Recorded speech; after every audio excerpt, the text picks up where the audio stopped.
Vocal by Majid Alipur and the songwriter Mohsen Zamania.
حلالت کردم که شاید چشم تو عشقو ببینم، که شاید اشک خجالت روی گونه‌هات بشینه.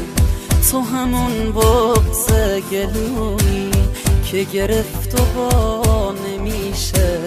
به خدا این همه قصه توی سینم جا نمیشه.